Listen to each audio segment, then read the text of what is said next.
Best Irish music on irishradio.org with Jerry Byrne.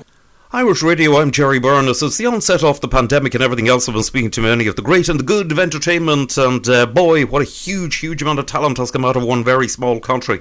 And unfortunately, none of them doing a major amount of work, and certainly no live performances at the moment. Now, I've got a gentleman with a lot of talent who has built up a lot of following, and has recorded a number of much material as well as up until COVID struck, playing many live venues right across a lot of the country. I'm delighted to say hello from his home in County Antrim to Alastair Coyles. Alastair, how are you?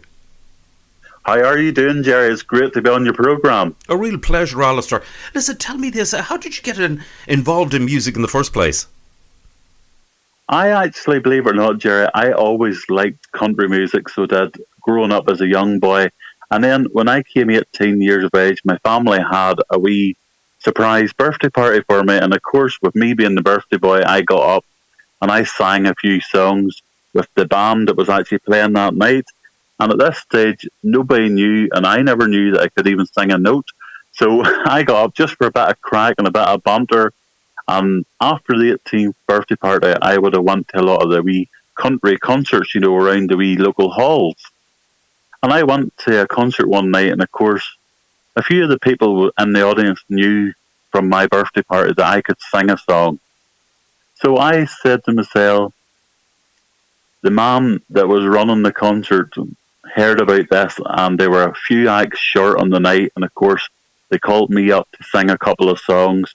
And from that, Jerry, I would have done the odd wee local concert along the way for about a year, and then when I was 19 I recorded my first studio album with Clive Culberson. Right, excellent stuff. So you started off pretty young at that rate of going.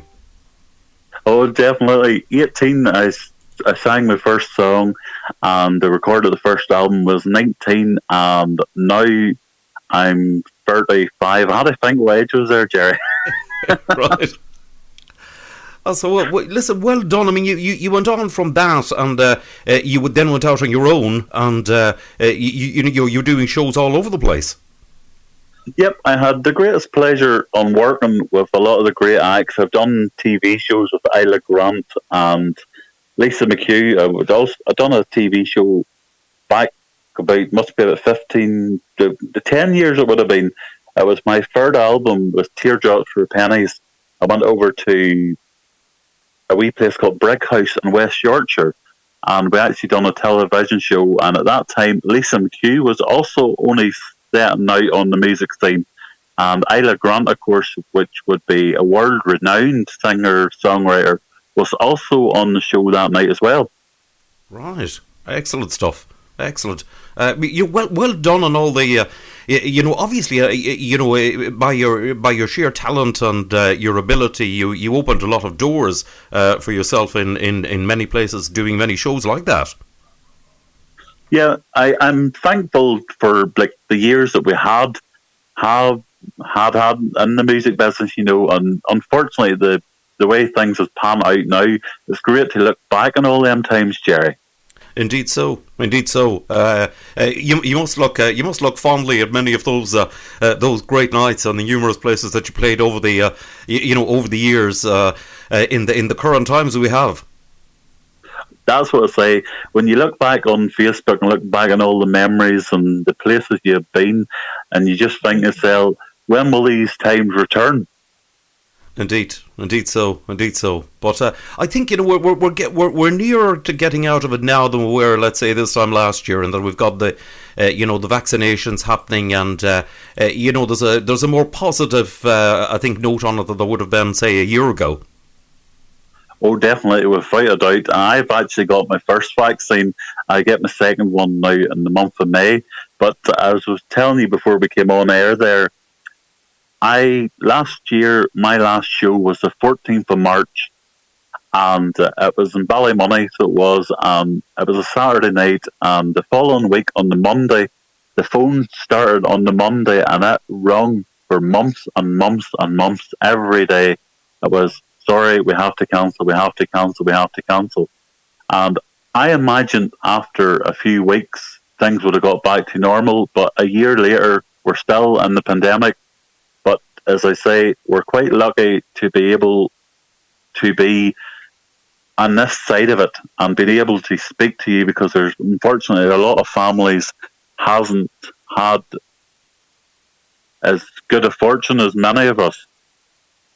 Indeed so. Indeed so. There are a lot of empty spaces in houses as a result, unfortunately, of the pandemic. Oh, terrible, Jerry! Absolutely terrible. No, and like, it's an awful, awful virus for anybody that has to take it, and especially for the families of anybody that has passed away, during the corona pandemic. Indeed so, and it is very, very, very tough on so many. But the thing about it is, the unfortunate thing I think about music is it was one of the first things to stop, and probably will be one of the last things to actually get back. But I mean, it's just the way it is. We just hope when things resume, the music scene hopefully will come back bigger and better, and people will be glad to get out, and hopefully people will have a different aspect in life, Jerry, when things get back on track, and appreciate life more. Indeed so. Indeed so. It's certainly, I think certainly it's a wake-up call for many people on, what is important in life. That's exactly right, Jerry, because like people would have went about moaning and groaning and complaining and stuff, and like, you never appreciated it when you had it good. Indeed so. Yes. It many people complained about the long journeys they had to travel. Now they have no journeys to travel whatsoever, and it's a bigger problem. And they're still complaining, Jerry. Indeed. Indeed so. Oh dear. Indeed so.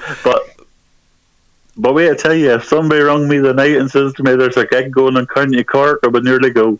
Yes, indeed, I would well believe it. Who are the biggest? Who are the biggest influences on yourself in music? You were saying you were into country music, sort of from the word go. But who are the big names that sort of influenced you?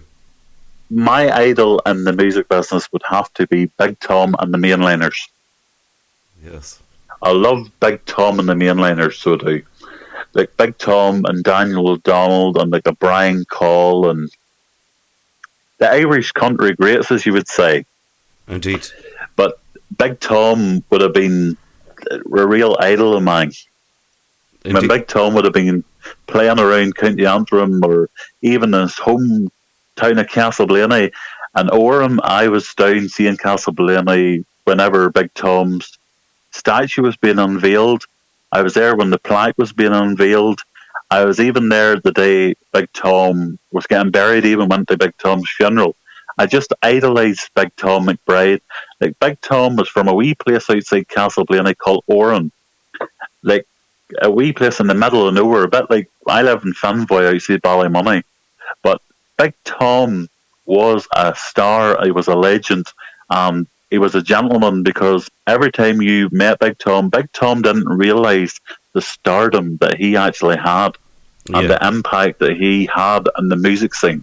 Yes, he never ever did, and I met him many times, and the first time I met him, it was through working in radio, and I was absolutely, completely stunned and shocked that he just did not have any idea of being in any way a star, in any way, that anybody looked up to him or whatever. He was just such a humble individual. It was quite unbelievable.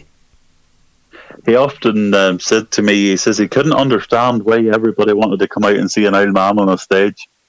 Yes. He just couldn't realise why people wanted to come and see him. But Tom had that aura about him, Whenever the band came on the stage, and John Beattie would, of course, have been the original player in the band, and when John hit the organ and Seamus McMahon hit the lead guitar, and of course Henry McMahon there on the saxophone, the Mainliners had a sound that nobody else had, and Big Tom was able to combine with that perfectly.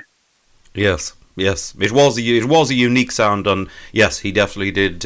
He had his own unique, absolutely unique voice that was just truly incredible.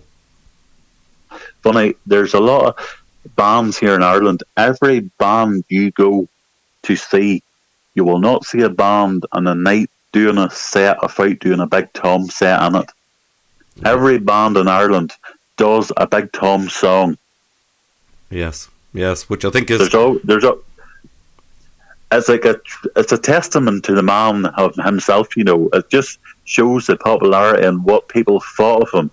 Indeed, and the material. I mean, his material was just incredibly suited him, and he had a great ear for a song that was going to be popular. Definitely, without a doubt. Big Tom, like Gentle Miller, was a simple song, and it went on to RTE, and the rest was history for Big Tom. And that was 54 years ago. Big Tom released Gentle Miller. Truly incredible. 54 years, a wee simple song, and the rest was history. And of course, back about 4 years ago, a friend of mine, Vincent Soy, wrote me a song called Big Tom Sang Gentle Miller. It was a tribute song for the 50th anniversary of Big Tom. And it tells the story of Big Tom and the song going on the radio, and it been out for 50 years, and it's actually going to be on my forthcoming album whenever it's going to be released. But during the whole corona carry on, everything has been put on hold, Jerry, but hopefully it'll be out maybe by the end of the year. Right. We look forward to the album coming out. Alastair, listen, it's been fascinating talking to you. Well done on everything that you've achieved so far. And listen, fingers crossed, we're safe to do so. I'm looking forward to catching up with you and seeing you on stage someplace along the winding path. Hopefully, Jerry, very, very soon. We look forward to that, so we do.